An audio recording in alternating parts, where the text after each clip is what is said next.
Thank you for honoring to speak to NTV. First things first, what specific initiatives will you prioritize to enhance wildlife conservation efforts in Uganda? Conservation is expensive and requires money, and therefore we are going to be working on revenue generation in our protected areas. We are going to set up, in addition to the general management plans, we must have business plans with a target per protected area to be able to raise money to plow back into the conservation that we are working on. At the moment, a few protected areas are the cash cows. They raise money and support other national parks. So we want to encourage our team, the people that we are working with, to set some target, however small it may be, so that we grow. What measures do you intend to put in place to minimize human-wildlife conflicts, and how do you plan to engage local communities in wildlife conservation initiatives? We have issues of human-wildlife conflict, which is a big issue.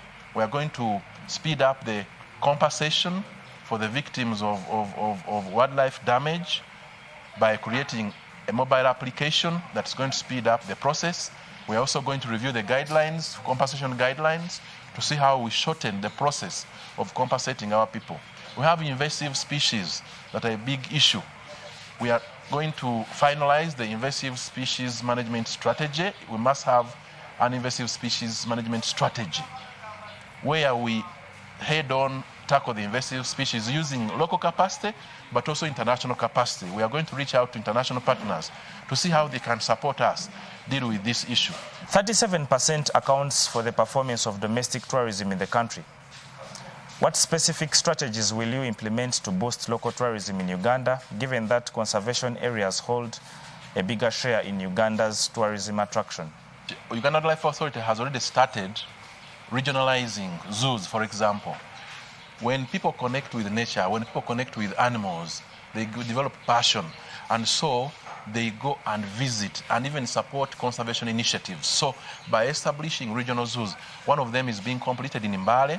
We hope to be putting animals there in about 3 months' time. By the beginning of the new financial year, we shall have animals in Mbale, so that the population in eastern Uganda can visit the zoo in Mbale, and from which they get passion and now I'll go to the national parks and other attractions like the falls, like other tourism products that we are going to profile and promote, bullfighting, the cultural festivals like Kembalu.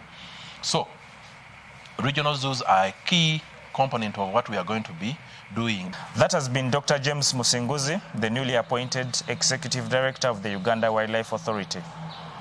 David Ijo, NTV, Weekend Edition.